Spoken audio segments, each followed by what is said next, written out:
شخصی آزادی اور سیاسی لوگوں کے خلاف بھی استعمال ہو سکتا ہے، آپ کی رائے کیا ہے؟ یہ میں کل بھی اس کا جواب میں نے انٹرویو میں دیا تھا، میں آج پھر آپ کی خدمت میں پیش کر دیتا ہوں کہ دیکھیں کہ میں نے مثال دی تھی، وہی مثال میں دے دیتا ہوں۔ ایک آئی ایس آئی کے ایک آفیشل تھے، ڈائریکٹر تھے، وہ دہشت گردوں کے پیچھے جا رہے تھے جنہوں نے بے گناہ لوگوں کو شہید کیا۔ میں پھر جب وہ آئی ایس آئی کے وہ ڈائریکٹر شہید ہوئے، میں ان کے گھر گیا تھا، ان کی بیوہ، ان کے یتیم بچوں کو ملا تھا میں خود۔ مجھے آپ بتائیے کہ ایک شخص جو کہ وطن کی خاطر اپنی جان ہتھیلی پر رکھ کر دہشت گردوں کا تعاقب کر رہا ہو، اور اس کی جو ڈیٹیلز ہیں وہ ساری آئیڈینٹی ساری آ جائے سوشل میڈیا پر، سب چیزیں بتا دی جائیں اور دہشت گردوں کو اس کا پتہ چل جائے اور وہ اپنا ایک پلان بنا کر ان کو شہید کر دیں، تو کیا اس کے اوپر اگر کوئی قانون میں ترمیم کر کے ان کی پروٹیکشن کے لیے، جو کہ وطن کی حفاظت کے لیے اپنی جانیں ہتھیلی پر رکھ کر اپنے بچوں کو یتیم کر جائیں اور ملک کو بچا جائیں، کیا یہ کوئی بری بات ہے؟ جن لوگوں نے پاکستان کے لیے جانیں قربان کی وہ تو ہمارے ہیرو ہیں، ہم ان کی بہت عزت بھی کریں گے، محبت سے یہ جو شہید ہوئے یہ انہی میں سے ایک ہیں۔ لیکن ایک سوال جو سب سے بڑا آفیشیل سیکریٹ ایکٹ پہ ہے کہ سیاسی مخالفین کو دبانے کے لیے استعمال ہوگا۔ تازہ ترین مثال میرے خیال میں یہ عمران خان کو آپ سائفر کے معاملے میں اگر پکڑ کے سزا دینا چاہیں تو آپ اس پہ آفیشیل سیکریٹ ایکٹ لگائیں اور اس کو پکڑ۔ وہ میں نے اور آپ نے تو سزا نہیں دینی، وہ تو عدالت کا معاملہ ہے، قانون کا معاملہ ہے، اس کے اوپر اطلاق ہو سکتا ہے اس لاء کا؟ مجھے نہیں اس کا پتہ اطلاق ہو سکتا ہے یہ نہیں ہو سکتا۔ حقائق اپنی جگہ ضرور ہیں کہ عمران خان نے تاریخ کا سب سے بڑا جھوٹ بولا، پھر پینترا بدلا، پھر جھوٹ بولا کہ امریکہ نے سازش نہیں کی، اور پھر یہ جھوٹ بولا کہ سائفر میں مجھ سے گم ہو گیا۔ اب اگر سائفر گم ہو گیا تو یہ سٹوری چھپ کہاں سے گئی؟ پھر جھوٹ بولا کہ امریکہ نے سازش کی۔ وہ جو سفیر جو آج سیکرٹری خارجہ ہیں اسد مجید، میں نے 2 میٹنگ چیئر کی تھی NSG کی، اس میں ایک میٹنگ میں موجود تھے، انہوں نے سب کے سامنے کہا کہ کوئی وہاں پر اس حکومت کو یا گرانے کی کوئی سازش نہیں ہوئی تھی۔ وہاں پر جو باتیں ہوئیں ڈونلڈ رو سے، میں نے وہ ساری کی ساری اپنا سائفر میں لکھ دی۔ سائفر ہوتا یہی ہے کہ آپ کی باہر کے ممالک سے، ان کے پارلیمنٹیرین سے، حکومت کے زعماء سے جو بات ہوتی ہے، ہمارا سفیر وہ کوڈڈ ورڈ میں بھجوا دیتا ہے۔ آپ کے خیال میں یہ سائفر کیسے لیک ہوا؟ جی آپ کے خیال میں یہ سائفر لیک کیسے ہوا؟ مجھے اس کا نہیں پتا، لیکن عمران خان نے تو اعتراف کر لیا ہے۔ آپ تحقیقات کر رہے ہیں؟ نہیں، عمران خان ایف آئی اے کر رہی ہے اس کی تحقیقات کر رہی ہے ایف آئی اے کہ بھائی یہ آج کی نہیں، کافی عرصے سے کر ابھی رہی جو ہے۔ سائفر لیک ہوا ہے یہ آپ تحقیقات کر رہے ہیں کہ کیسے لیک ہوا؟ میرا خیال ہے وہ آٹومیٹکلی کر رہے ہوں گے، مجھے تو ان کو بتانے کی ضرورت نہیں ہے۔ کیونکہ آٹومیٹ سر آپ پرائم منسٹر ہیں ابھی۔ نہیں، مگر ایک وہ محکمہ اس کا کام یہ ہے براڈلی اس کے کانٹینٹ درست ہیں، ہم نے کچھ بیک گراؤنڈ انٹریکشن مختلف لوگوں سے کیا ہے، تو یہ سائفر لیک ہوا ہے، کسی نے کیا ہے یہاں سے؟ بات کانٹینٹ درست ہونے کی یا نہ ہونے کی نہیں ہے، بات یہ ہے کہ اس سائفر میں کہاں لکھا ہے کہ امریکہ نے پاکستان کے خلاف سازش کی؟ غیر سفارتی زبان استعمال کی، غیر سفارتی زبان اس کا ڈمارش کیا وقت اسی وقت ڈمارش کیا کہ جناب یہ آپ نے جو سفارتی جو حدود اس کو کراس کیا۔ یہ دنیا میں آئے دن ہوتا رہتا ہے، آئے دن ہم جہاں پر اگر ہندوستان کا کوئی اس طرح کی بات کرتا ہے ہم اس کے سفیر کو بلا کے ڈیمارش کرتے ہیں، دوسرے ممالک کرتے ہیں، یہ تو روٹین کی بات ہے۔ بات ہے کہ کیا یہ امپورٹڈ حکومت والی بات، سازش بات درست ہے یا غلط، یہ اصل بات۔ شہباز صاحب ایک اور ایشو ہے جس پہ میں چاہوں گا کہ آپ کی جماعت نے ماضی میں بہت سفر بھی کیا، آپ اس پہ روشنی ڈالیں۔ میں آپ سے خصوصی پارلیمان میں انٹرویو کرنے آیا تھا جب آپ کو انہوں نے جیل میں ڈالا ہوا تھا، وہ کہتے تھے آپ کے 10x10 کا سیل ہے جس میں مجھے بند کر کے رکھا ہے، میں آپ سے انٹرویو کرنے پارلیمان میں آیا تھا۔ یہی شکایت آج عمران خان آپ وزیر اعظم اور کرے تو پھر زیادتی ہے۔ آپ کی بیٹیوں کو نیب نے طلب کیا تھا، میں آج ایز اے جرنلسٹ دوبارہ آپ کو بتا رہا ہوں، میں نے اس وقت کے وزیر اعظم جو عمران خان تھے ان کو لکھ کے بھیجا، شاید پورے ان کے ٹینیور میں ایک ہی چیز ان کو لکھ کے بھیجی تھی، کچھ جرنلسٹوں کا معاملہ تھا، کچھ آپ کی بیٹیوں کا تھا، کہ بیٹیوں کو، گھر کی عورتوں کو عدالتوں کے چکر لگوانا ظلم ہے، یہ نہ کام کریں۔ آپ تحریری طور پہ سوال جواب کر سکتے ہیں، یہ کام نہ کریں۔ میں آج آپ کو آن ریکارڈ کہہ رہا ہوں، آج آپ بشرا بی بی کو طلب کر کے لائن میں کھڑا کر دیں تو وہ درست بات نہیں۔ یہاں پر یہ بڑی اچھی آپ نے بات کی، میں آپ کی بات کی بالکل تحسین کرتا ہوں اور آپ کو کامنٹ کرتا ہوں کہ آپ نے ایک انسانیت، اخلاق کی باتیں آپ نے کی اس وقت۔ grateful. لیکن یہاں پر فرق ہے. مریم نواز شریف کی گرفتاری جیل میں والد کے سامنے, یہ میری بات ذرا سن لیں. آصف زرداری صاحب کی ہمشیرہ کی گرفتاری عید کی رات ہسپتال سے ان کو ریسٹ کیا گیا. میری بیٹیوں کے گھر کو اس کو وہاں پر راؤنڈ اپ کیا گیا, ان کو طلب کیا گیا. یہ نیب خود نہیں کر رہا تھا. عمران نیازی اس کو, وہ جو میں ہمیشہ کہتا تھا نیب نیازی گڑھ چھوڑ, یہ وہ کر رہا تھا 100%, اس میں کوئی دو رائے نہیں. اور اب یہ تو بات سامنے آ چکی ہے کہ آپ کون کر رہے تھے؟ نہیں, سامنے آ چکی, میری بات سن لینا, میں عرض کر رہا ہوں آپ کو, سامنے آ چکی ہے کہ عمران نیازی کی اپنے انسٹرکشنز ہر جگہ دن رات آ رہی تھی. میں نے اس معاملے میں میرا کوئی نہ عمل دخل ہے نہ میرا کوئی اختیار ہے. نیب ایف آئی اے اگر وہ یہ چیزیں بلا رہے ہیں, آئیں سوال دیں, یہ کریں وہ کریں, میرا اس میں کوئی عمل دخل نہیں ہے. یہ وہ کس کا عمل دخل ہے؟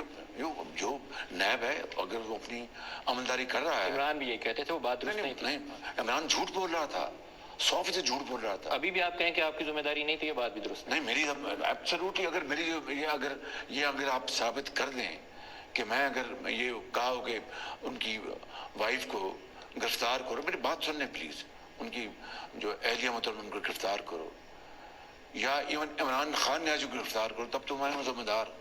لیکن اگر یہ نیب ایف آئی اے وہ اپنے تائیں یہ اپنی انسٹرکشن دے رہے ہیں, اپنی قانون کی عملداری لا رہے ہیں, تو یہ ذمہ دار آتی. نمبر 1. نمبر 2, یہاں پر سن لیں, ہم دن رات پیشیاں بھگت رہے, نواز شریف, پیپلز پارٹی کے لوگ, ہماری پارٹی کے لوگ, اور بھی ہماری بیٹیاں بہنیں دن رات یہ پیشیاں بھگتی رہیں. نواز شریف نے 100 دن نیب کی جو اسلام آباد میں جو اکاؤنٹیبلٹی کورٹ تھی, ڈیلی آتے رہے وہاں پر اپنی بیٹی کے ساتھ, کوئی اسٹے آرڈر کسی کورٹ نے نہیں پوچھا. یہ عمران نیازی پچھلے 16 مہینوں میں ٹوپ پہن کے ہر جگہ پہنچ جاتے تھے یا آتے نہیں تھے, اور کورٹیں بلاتی تھیں, ان کو ڈیفائی کیا, ان کو, چاہے وہ سپریم کورٹ ہے, چاہے لوور کورٹ ہے, چاہے ہائی کورٹ ہے. یہ کیا تھا؟ اور پلیز ذرا میں بات مکمل کر لوں. ہمیں تو سارا سال بیل بھی نہیں ملتی تھی.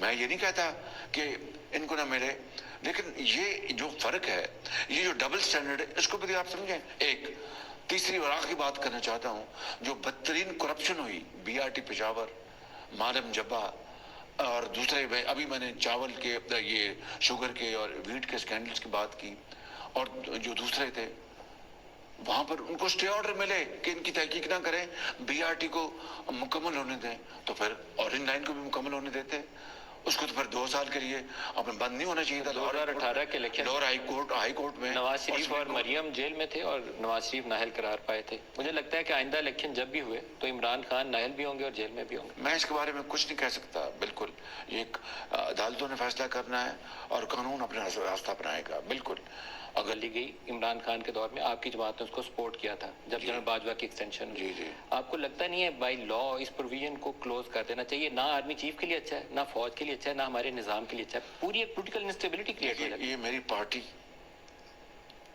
میرے قائد, میں نے, ہماری پارٹی نے ایک فیصلہ کیا کہ بھئی ہم اس کو سپورٹ کریں گے. یہ کوئی نہ کوئی غیر آئینی بات ہے, نہ کوئی غیر قانونی بات ہے. اور پارلیمنٹ میں یہ آرمی ایکٹ میں امینڈمنٹ ہوئی, جس کو پی ٹی آئی نے بھی سپورٹ کیا, پیپلز پارٹی نے بھی سپورٹ کیا, اور مسلم لیگ نون نے بھی سپورٹ کیا. کیا اس سے سیاسی عدم استحکام نہیں پیدا ہوتا ایکسٹینشن کے اوپر جو دباؤ شروع ہو جاتا ہے؟ میں سمجھتا ہوں کہ یہ ایک ہم نے فیصلہ کیا ہے, ہمیں اس کو اون کرنا چاہیے. آپ اون کر کے, لیکن یہ نہیں کہیں گے کہ یہ صحیح ہے یا غلط ہے؟ نہیں, اس کے بارے میں جب ہم نے اون کر رہے ہیں تو آپ کے خیال میں درست ہے؟ بالکل ٹھیک ہے. جب ہم نے خود اس کو کانشیسلی اس امینڈمنٹ کو سپورٹ کیا ہے, تو ہم یعنی دوہرا معیار تو نہیں اختیار کر سکتے. سر, ٹروئکا آف پاور میں سپریم کورٹ بہت اہمیت اختیار کر گئی ہے. آپ کے دور میں بے شمار ایسے فیصلے آئے جس سے سیاسی بحران بڑھا. 63A کا فیصلہ اس میں ایک تھا, اور آج جب میں آپ سے یہ انٹرویو کر رہا ہوں تو آج وہ ریویو آف ججمنٹس کے اوپر انہوں نے اسٹرائک ڈاؤن کر دیا کہ آئین سے ماورا ہے. آپ کی ریئیکشن کیا ہے اس کے اوپر؟ دیکھیے, یہ بڑی ایک